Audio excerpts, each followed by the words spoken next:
So let's start by showing you a few very simple things. Pens down, pads down, iPads down. Some classics of hypnosis.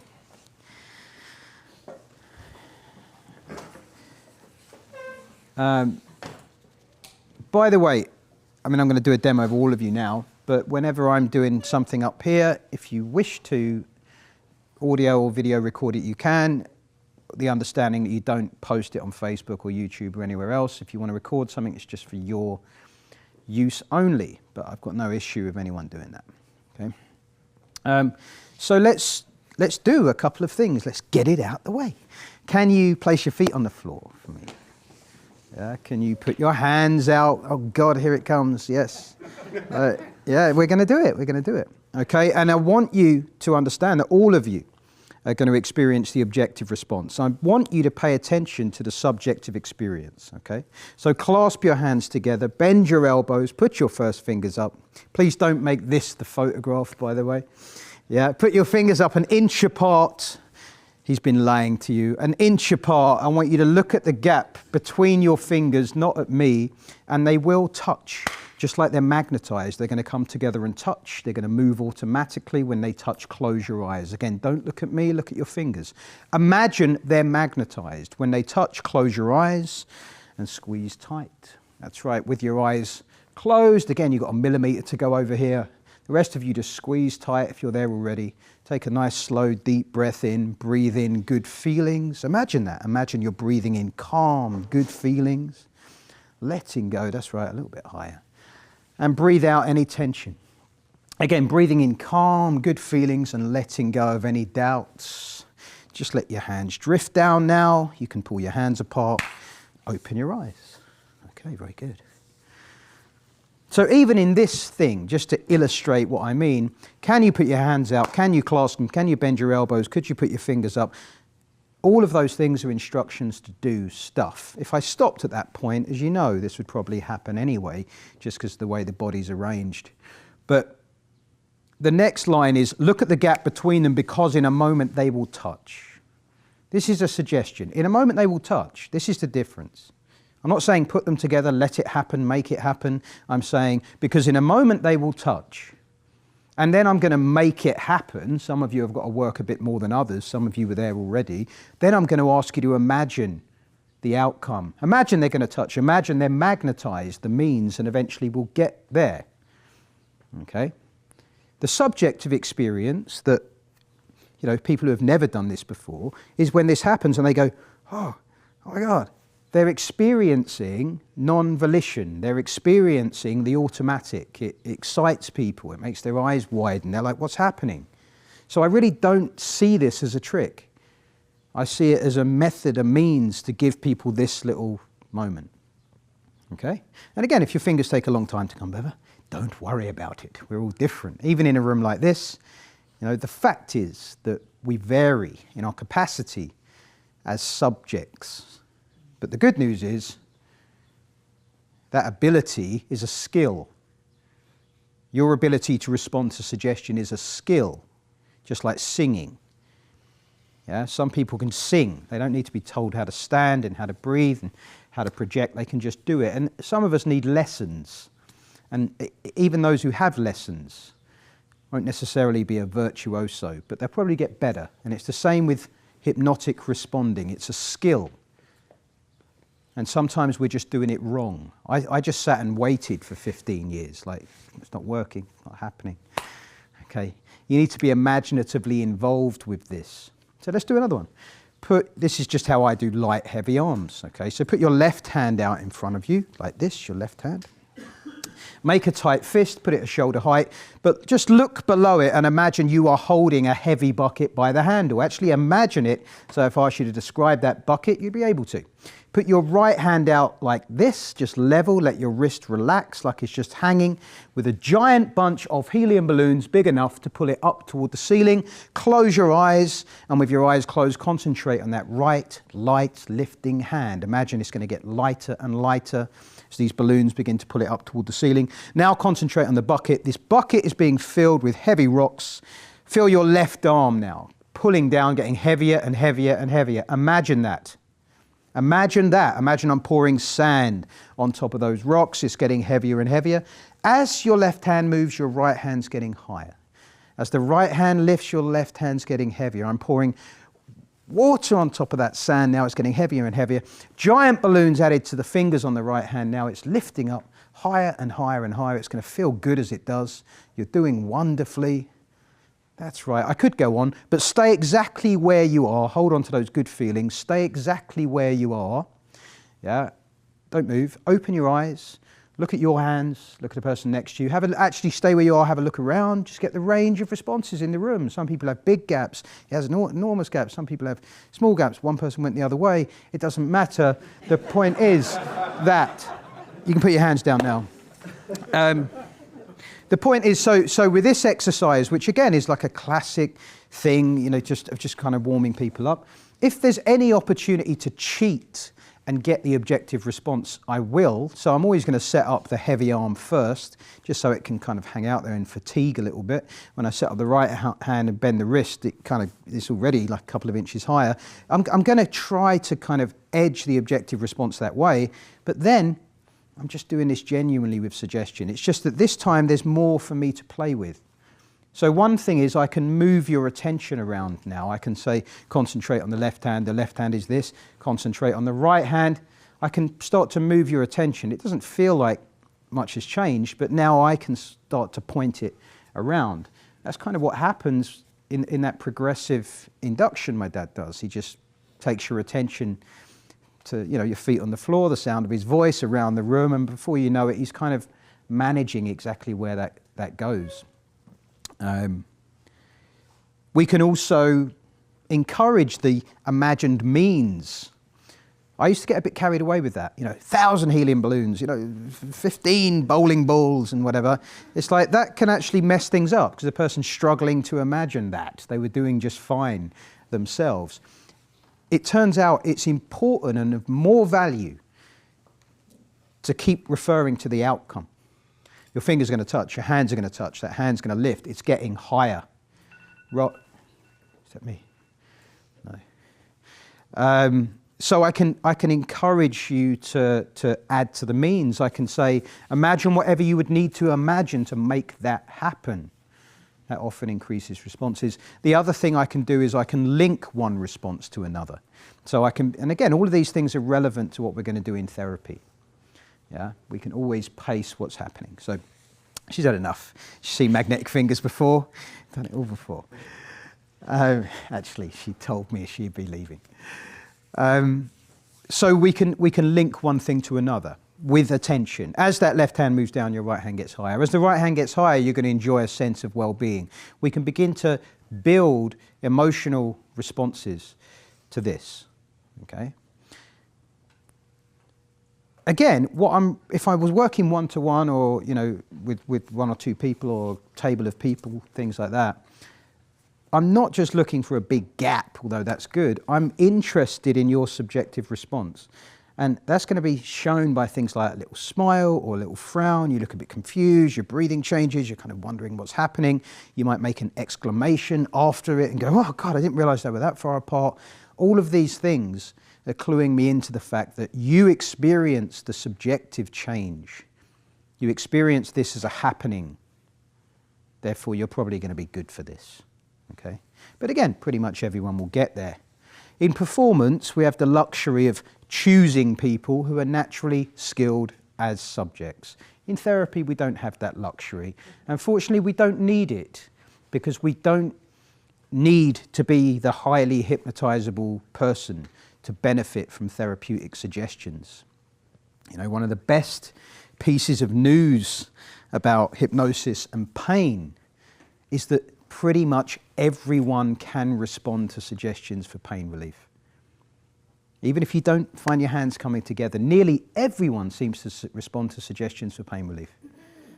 That doesn't mean they can all have a leg amputated without anaesthetic. You've got to be slightly more skilled for that. But you can learn these skills. So we should always be given suggestions, In fact, could you ever not be giving a suggestion?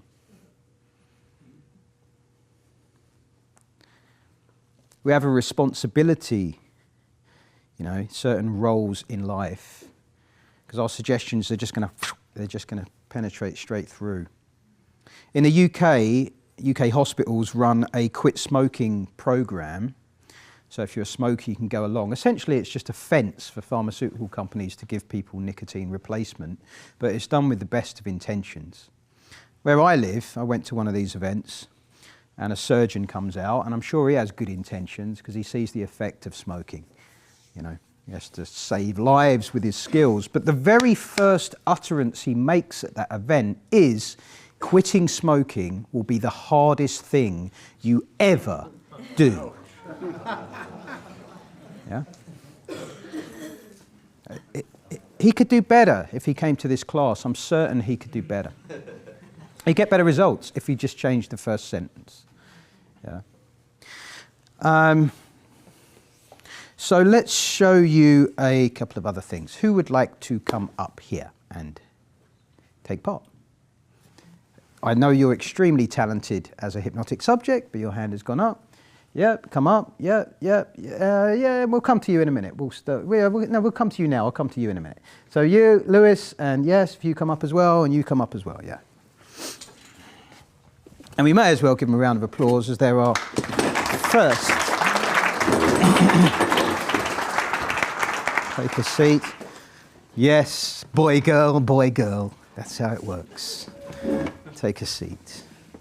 All right, so I just demonstrate a few other things. If you haven't been already, you'll all be sent a copy of my book as a digital and audio form. All of these techniques are in my book, if you don't have it already. How are you doing? I'm good. You ever been hypnotized before? Not like this, no. No? You understand it's not being asleep. I understand that. Yeah, you can hear what's being said. Your job here is to simply use your imagination. Imagine what I ask you to imagine. Right. Okay? And you, have you been hypnotized before? Yes. Yeah? How did you know you were hypnotized, by the way? No, I knew. I knew? Okay. He told you? No, you were deeply hypnotized. And you've done a lot of training with Mike? Yes, yeah. You have? Yes. Okay, good. Then let's begin with something that you can all do. So this is an extension of this exercise. I'm going to just show it. My dad's going to explain it because it's something he uses with groups. So again, put your hands out like you did before, just when you did the magnetic fingers exercise. Clap your hands together, rub them together. Nice. Clasp your hands. It doesn't do anything, but it makes me feel like Karate Kid, Daniel-san, all that kind of thing. So I want you to clasp your hands together. Have your palms together and your thumbs crossed. And bend your elbows like you're making a desperate prayer. This is probably when you want to make one, Stephen. I want you to put your first fingers up about an inch apart, just like you did before. Look at the gap between your fingers. That's it. Don't look at me. They will touch like they're magnetized. They're going to move together automatically. And when they touch, what I want you to do is close your eyes. So the moment they touch, close your eyes, close your eyes, close your eyes, and squeeze tight. Now, as you squeeze, go out into a fantasy and think of the person who's dearest to you on this planet. If there's more than one, see more than one. Squeeze tight. See their eyes and see them smiling. Hear their voice and hear them laughing. Feel what you feel for them. Notice where these feelings are. And as you feel that, as you listen to my voice, your fingers are becoming stuck together, as if glued together, even on the outside, completely stuck. When you realize they're feeling stuck, raise them a little higher so that I understand. Imagine that. Imagine they're stuck, glued together. There's nothing you can do about it, and raise them a little higher. To the point you could even try and pull them apart and find they stick and lock. Even these fingers on the outside get tighter and tighter and tighter. You can try and pull them apart, put some effort in, pull. You're a strong man. Pull as hard as you can, put some effort in, pull as hard as you can. You're a strong woman, pull. The harder you pull, the tighter they seem to stick. I know it's a strange feeling. But again, they may start to shake or vibrate. It's nothing to be concerned about. Pull as hard as you can. I'm going to clap my hands. You'll open your eyes. Look at those hands like they're somebody else's hands. So you open your eyes, you look at the hands just like they're somebody else's hands. Are they your hands? You recognize those hands? You're pulling, right? Good. Take a nice deep breath in. Just close your eyes. Just relax. Just go there. Just let it all go. Just sink and float and drift down. Are you pulling? That's right. Imagine that stuck feeling travels up into your elbows. That's right. Imagine your elbows start to lock. Not in a painful way, but they seize up completely. You try and pull those hands apart. That's it. Try and straighten your arms. It's weird, isn't it? Imagine that same stuck feeling travels up into your shoulders, across into your mouth, and your name sticks to the end of your tongue just for a time. Like you know what it is in there, but you just can't spit it out. Yeah, it's like a feather is in your mouth. You try and spit it out, it's stuck. So what was your name? I'm Anthony. You are? It's like that. It's like anything. The harder you try and do it, sometimes it's like the more it sticks. And imagine that stuck feeling now travels all the way through your body. Your feet stick to the floor. Your backside sticks to the chair. And try and stand up for me. I mean, put some effort in. You're a strong woman. Try and stand up. As if it mattered. That's it. Good. Take a deep breath. Just close your eyes. Just relax. These hands can sink down. Let go of all the tension. All the tension in your body disappears. All the stuckness disappears. You can just relax completely, deeply down. Somewhere these words are being heard. Relax. Not that there's anything you can do. It's just tension disappearing, dissolving, deeper and deeper and deeper and deeper and deeper. That's right. And again, the person I'm touching now, you can do the same. Just relax completely. Just let go completely. That's right. Now again, imagine everything I say to you could become your reality. It's about trusting me. It's also about trusting yourself. You have the ability to do this and change this. So I'm going to clap my hands. Your eyes will open. You'll get ready for your first little exercise. Hey, how you doing? Good. Are these your hands? You recognize these? Good, perfect. I sometimes think, if there was a pile of like 50 hands, would you be able to pull your own hand out of there? Anyway, let's try something with your hands. So all of you are going to do this. So I want you to think about something you would like to feel differently about. So not the biggest thing in the world, but something that rattles your cage, bothers you right now. You think, the traffic in such and such, or, when that person says that, it still bothers me. Something that rattles your cage bothers you. I don't need to know what it is, so it can be anything. Yeah, but you could think of it and think, that bothers me. You got something in mind? Yeah? You got something?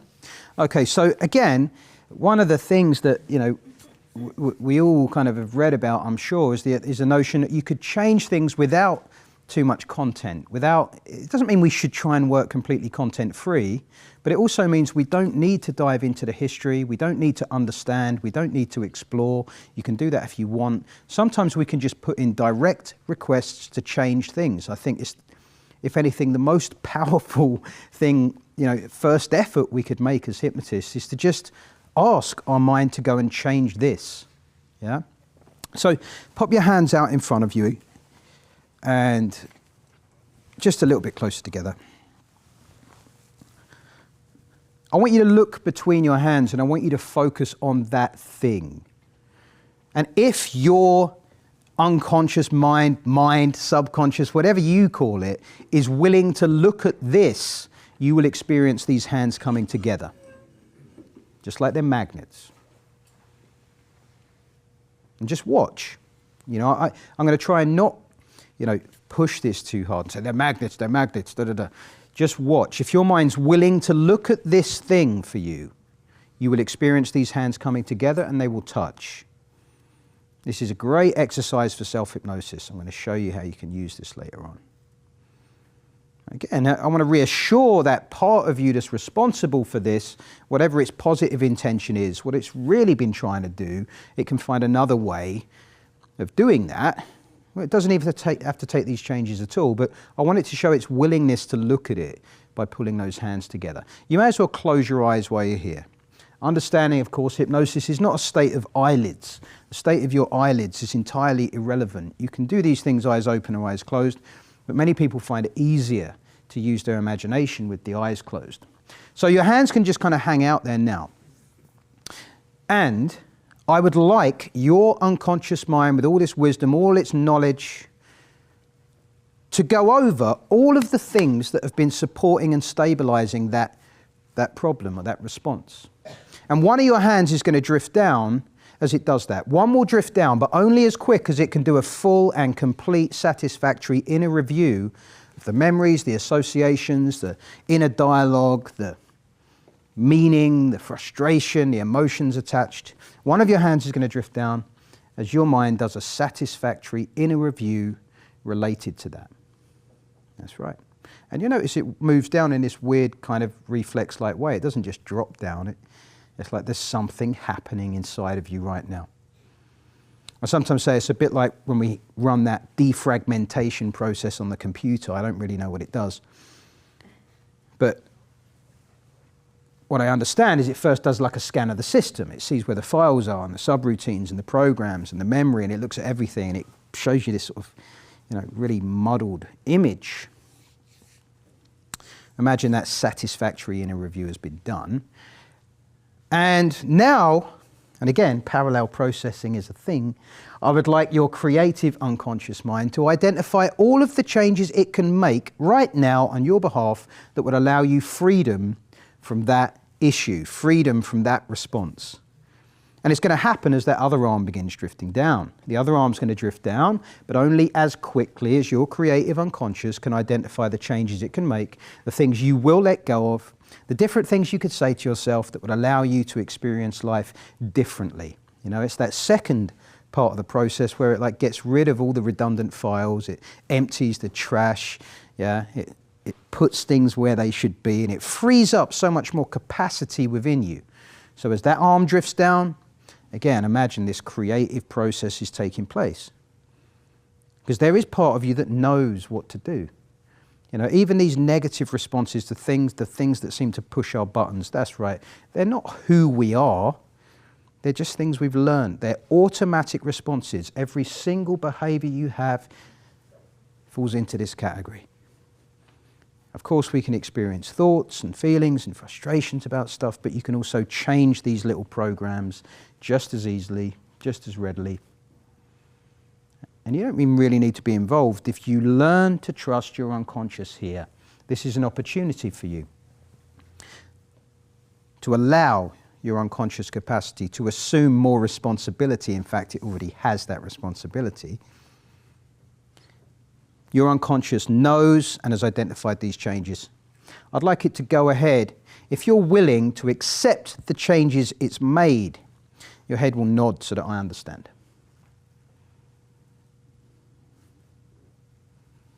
That's right. Automatically. Now, again, imagine yourself out there completely free of that. Imagine yourself going into those situations. It no longer bothers you. It no longer connects up in the same way. You're completely free. And this is just one thing. I wonder if your unconscious could generalize this change across so many other similar things so you could be happier, freer, more confident, with a sense of control. And the freedom to know you can change your own mind at the speed of thought. It's not a race. So I'm going to count to 5. And when I get to 5, your eyes open, back in the room, feeling good, ready for the rest of the day. You're going to be in the perfect state for learning and absorbing information.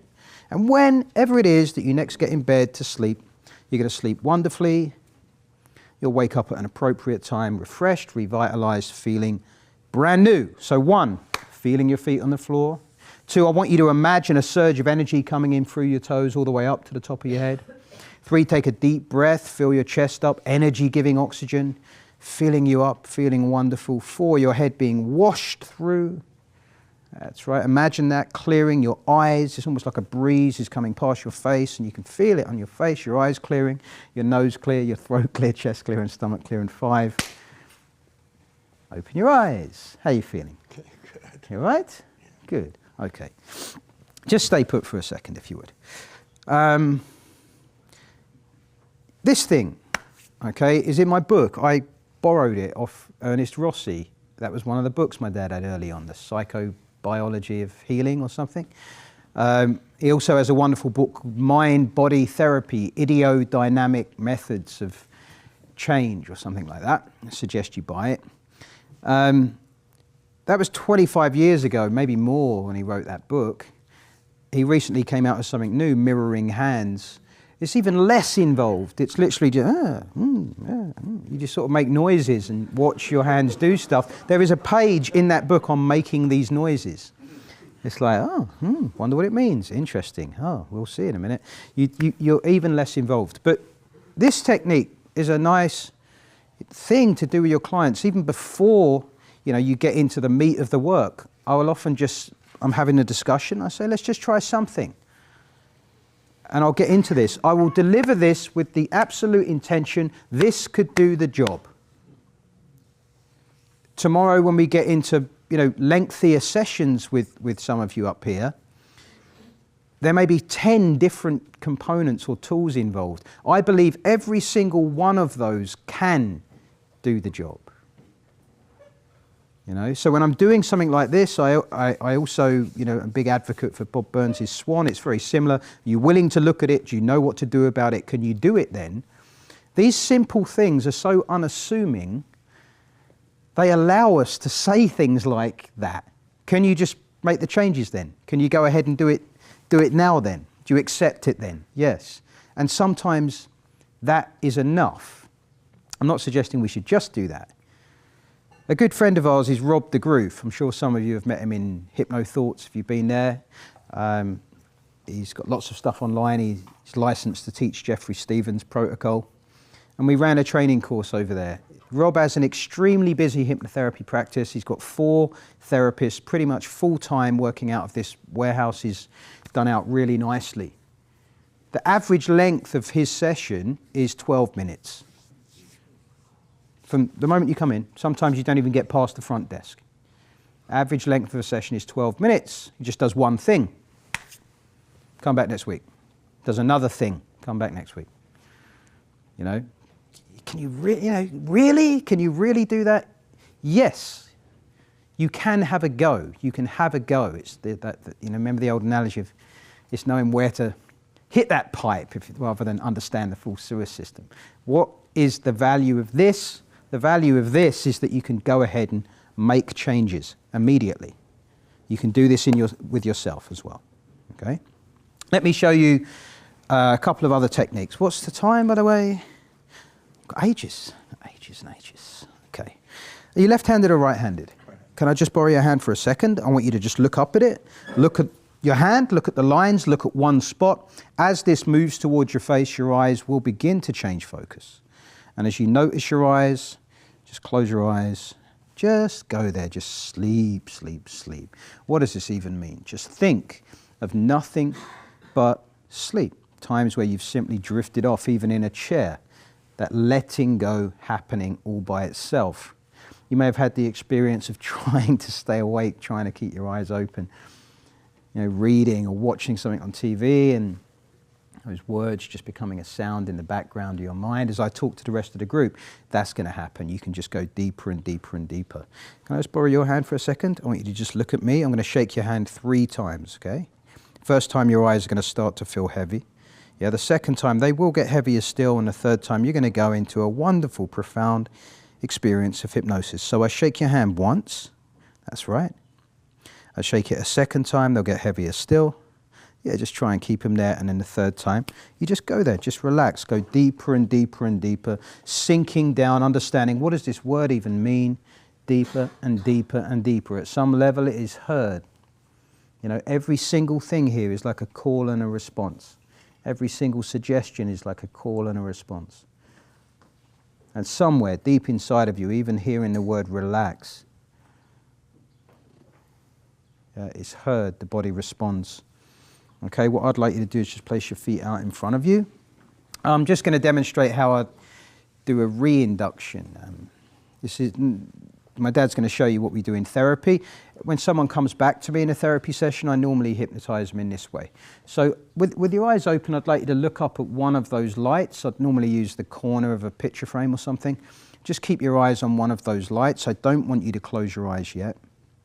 I want you to just begin breathing in for 7 and out for 11. You just begin breathing in that way. You don't have to really count, but that kind of ratio, in for a certain amount of time, out for a longer period of time. And what we know about this is that breathing in this way, even 2 or 3 times, has an immediate effect on your parasympathetic nervous system. Apparently the muscles of the body simply begin to relax. You know, even when people smoke, they're kind of doing this breathing exercise, you know, which is why this stimulant feels so relaxing. But right now, just imagine, you know, just like Elman told us, pretend and imagine that you're breathing in calm, good feelings and you're letting go of any tension. Then the next time you exhale, I'd like you to hear the word relax 4 times in your mind. And the 4th time, your eyes will close and you will go into a profound and pleasant state of hypnosis, a letting go completely and opening up, recognizing this conscious mind. It's not really doing anything. You know, it's just a voice in your head. It just chatters away. It's like a little chimpanzee, a plastic steering wheel. It's not really doing anything. But that vast unconscious, everything you've learned, everything you've understood, runs every cell, every muscle, every system. It's working for you. Connects ideas up in your mind that could be so meaningful for you.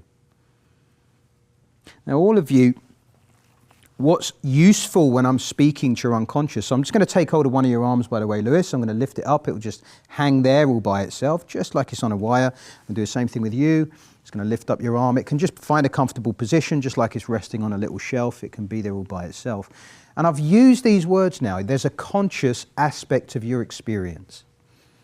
You know, sometimes we call it a conscious mind, but there's a conscious aspect of your experience. You're sitting in a chair, you're hearing me, you look wonderfully relaxed, but you're completely awake and alert.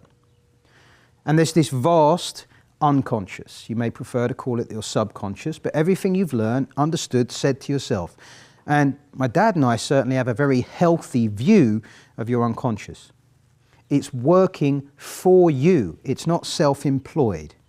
It just works autonomously most of the time. It runs everything you've taught it so you can go off and learn other things. And what's useful when I'm speaking to your unconscious is to establish a line of communication we can use so it can be understood, so it can be respected. I'd like your unconscious to communicate with me in some way, and it may be a finger lifts, it may be the hand turns, for some people the eyes flicker or muscle twitches, for somebody else it may be something else entirely. It may be your right hand starts to feel lighter and drifts up. It could be your head nods automatically. I don't know. But I'd like your unconscious to indicate its willingness to communicate by allowing a yes signal to occur. Whether it's your fingers lifting, muscles twitching, you'll probably feel it before I do. Yeah?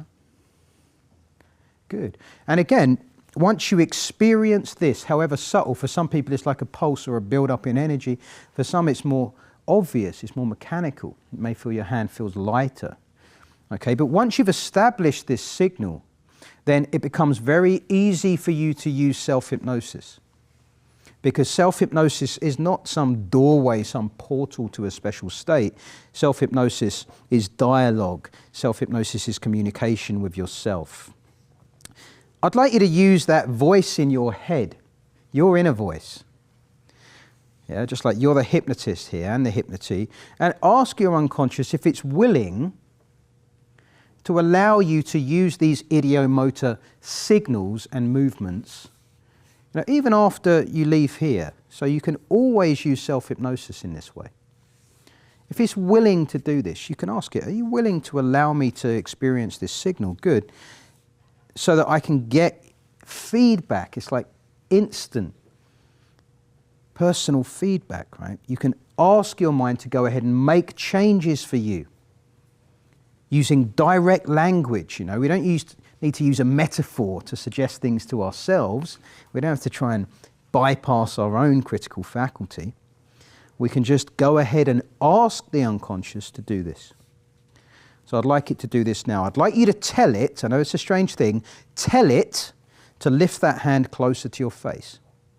Tell it to pull that hand closer to your face. That's it. Just like your head's a magnet and your hand's a magnet. As it gets closer to your face, one step at a time, one movement at a time, you're going to enjoy a sense of well-being. You're going to enjoy an unusual sense of well-being. Higher and higher, closer and closer, it's going to start to seem funny to you. It's going to put a smile on your face for no good reason. The closer, that's it. The closer it gets to your face, the bigger this smile is going to get. It's going to turn into a grin. It's going to turn into a laugh. That's right, this laugh is going to turn into a genuine, a chuckle, a laugh, and it's going to start to make you feel good. Yeah, the closer it gets, that's right. Your head's a magnet, your hand's a magnet, you're doing wonderfully. The closer it gets, the funnier it's going to seem. And I came across this idea, there's something, if you could just smile or laugh about it, you'd be so much better off. If you could smile or laugh about it, you'd be so much better off. And as that hand gets close to your face, again, you're going to see it in a new light from 50 miles up, from 20 miles up, how 100 miles up. It will never, ever bother you again. See it in its true perspective. Of your whole community, that's right, of the planet, imagine that. It will never bother you again. You can be completely free of any negative thoughts, limiting beliefs, old habits of the mind and the body. It will never, ever, ever bother you again. Imagine that, and imagine there's nothing you can do about it. It's easy, it's painless, it's effortless. That's right. It's going to seem hilarious to you. I want you to try and take it seriously, the person I'm touching now. I want you to try and take this seriously, find you cannot. Put some effort in. Remember all the things that used to piss you off about it? Not anymore. Try and take it seriously. Put some effort in. Think of something else you'd love to smile or laugh about, something that's been bothering you, bugging you. It's just an irritation. And the same thing's going to happen right now. Boop!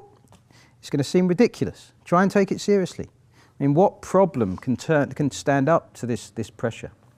That's it. And you, closer and closer. I see you found one now. It's going to get closer and closer to your head. It will never, ever bother you again. That's it. When this touches your head, for you, you're going to feel energized, you're going to feel confident, you're going to be looking forward to the rest of the day. I'm sure we'll meet again, because from this point, whenever I say anything with the intention to hypnotize you, do anything with the intention to hypnotize you, you can immediately return to this condition where whatever you imagine can become your reality.